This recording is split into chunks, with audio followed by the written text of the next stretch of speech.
You're not bad with money, you're predictable, and someone has your pattern. That tight feeling in your chest when you open your banking app, that's not just anxiety, that's a lever. And if you think nobody profits from it, you're already the product.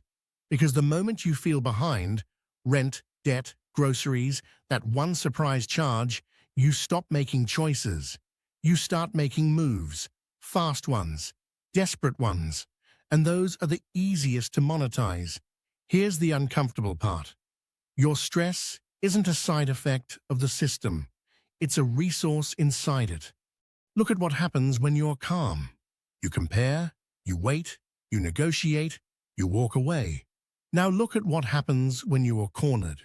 You click accept, you choose minimum payment, you take the instant option, you stop reading the fine print.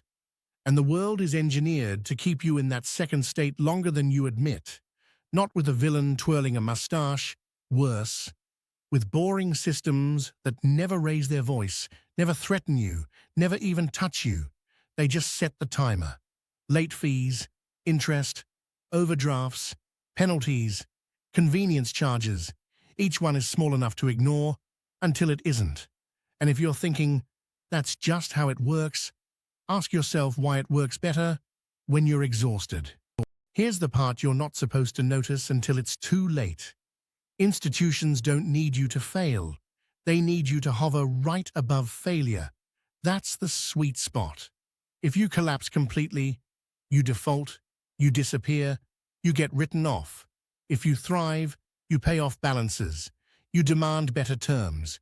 You stop leaking money. But if you're always almost okay, one paycheck away, one emergency away, you keep paying for time. Time to breathe, time to delay, time to pretend next month will be different. And the price of that time is a stream. Interest that compounds quietly, fees that stack politely, subscriptions you forget, insurance add-ons you don't question, temporary balances that become permanent. Stress turns you into a recurring revenue model. And the most profitable customer is the one who feels guilty, not angry. Now it escalates, because once you're stressed long enough, you start self-policing. You stop calling. You stop disputing. You stop asking for help because you assume you deserve what's happening. You pay the fee without questioning it. You accept the rate because you think you earned it. You take the quick loan because you can't risk waiting. And every time you choose speed over scrutiny, the system learns what you'll tolerate. Your financial stress becomes data. Not your name, not your story, your behavior. When you pay, when you panic, when you tap confirm. And once your behavior is mapped, the offers get sharper. Not better, sharper. They arrive right when you're weakest, after a bill spike, after a holiday, after a medical surprise, after you've already said yes 3 times in a row. That's not coincidence. That's timing. And here's the disturbing realization. You keep thinking the goal is to get you out of stress. But for a lot of institutions, the goal is to keep you fluent in it, to make stress feel normal, to make barely making it feel like adulthood, to make you blame yourself for conditions that are mathematically profitable. Because when you're stressed, you don't plan, you react. When you react, you pay. And when you pay, you teach the system exactly how to charge you next time. So ask yourself, quietly, honestly, how many of your money decisions this year were actually decisions? And how many were just you trying to stop the bleeding? If that question makes you uncomfortable, good. It means you can finally see what's been using you. And it also means you're already on the schedule. You're not bad with money. That's the lie that keeps you quiet. The uncomfortable truth is harsher. Your stress is a product. And if you felt that tight chest at 2:17 a.m., staring at a balance you don't want to admit out loud, you're already in the system the way it prefers you, anxious, reactive, and alone. You think your financial life is private. It isn't. Not in the way that matters. Someone is watching patterns you don't even notice. When you panic, when you hesitate, when you give up, and just click accept. And the worst part? The system doesn't need you to be broke. It needs you to be unstable. Here's what you've probably felt, but never named. The moment you're under pressure, your choices get smaller. You stop shopping for better rates. You stop negotiating. You stop reading. You pay whatever ends the discomfort fastest.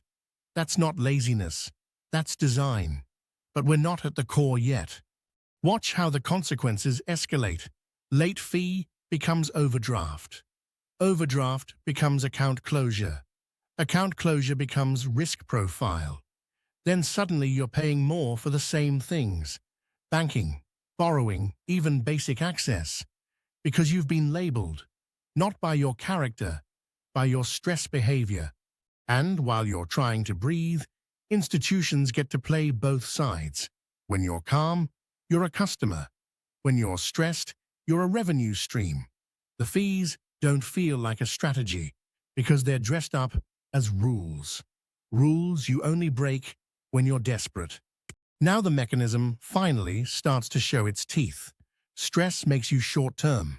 Short-term makes you expensive. Expensive makes you stressed. It's a loop that doesn't require conspiracy whispers. It only requires incentives that quietly reward volatility in your life. Think about the timing. The offers show up when you're weakest. Instant approval. Buy now, pay later. Minimum payment. The language is always relief, never cost. Because the product isn't the loan. The product is your momentum, kept just fast enough that you can't stop and ask what you're paying for. And the more stressed you are, the more predictable you become. Predictable people are easy to price. Easy to price means the system can extract without arguing. You don't get denied, you get approved at a rate that assumes you'll stay scared. Here's the part that should make you uncomfortable. Your financial stress isn't just tolerated, it's useful. It keeps you from leaving. It keeps you from comparing. It keeps you from building the one thing that breaks the loop: time. And time is what stress steals first. So when you blame yourself for being behind, remember this. The system doesn't need to chase you. It just needs you to feel chased. Because the most profitable customer isn't the richest one. It's the one who thinks they're one mistake away from ruin and acts like it. And the disturbing realization? If you've been feeling that constant financial pressure, like no matter what you do, you can't catch up, there's a chance you're not failing at money. You're performing exactly as expected. Not for your future, for someone else's quarterly report. You're not bad with money. That's the story you repeat, because it hurts less than the other one. Someone is getting paid when you can't breathe. And if you're watching this with your bank app open, checking the same balance like it might change out of pity, then you're already inside the system that profits from your panic. Here's the uncomfortable truth. Your stress isn't a side effect. It's a revenue environment. They don't need you wealthy. They need you predictable. And nothing makes you more predictable than fear. Think about what you do when you're stressed. You pay the minimum. You delay decisions. You grab the fastest option. You accept the fee because you're exhausted. You stop negotiating. You stop reading. You stop fighting. And that's when the meter starts running. Quietly, legally, automatically. You've been told the game is about budgeting. But notice how the pressure always shows up at the worst time. Right before rent, right before the due date, right when you're too tired to think. Because the system doesn't chase your logic. It waits for your weakest hour. And there's a reason the relief they sell you feels immediate, but the cost feels invisible. Act 2 starts when you realize something you were never supposed to say out loud. Institutions don't need to trick you with lies. They just need to time you. Here's the mechanism, finally. But don't get comfortable. They profit from the gap between your calendar and your cash flow. The gap between your paycheck and your due date. The gap between your intention and your impulse. That gap is where fees breed. Interest compounds. Penalties stack. Convenience products appear like a hand reaching into your panic, and it escalates. First, it's a small late fee. Then your interest rate jumps. Then your credit score dips just enough to make the next loan more expensive. So you borrow more, but worse. Stress becomes a multiplier. It makes you miss details, and missing details makes you pay. They call it risk-based pricing. You feel it as punishment for being human. And the most profitable customers aren't the rich. It's the people who almost make it every month. Now Act 3, the part that should make you uneasy. When you're calm, you compare options. You refinance. You switch providers. You negotiate. You leave. When you're stressed, you stay. You comply. You click accept, so the system quietly rewards the conditions that keep you stressed. Confusing terms, friction to cancel, fine print that punishes timing, and just enough hope that you'll catch up next month. Next month is their favorite month. Here's what you're late to. They don't need you to fail completely. Total collapse is messy.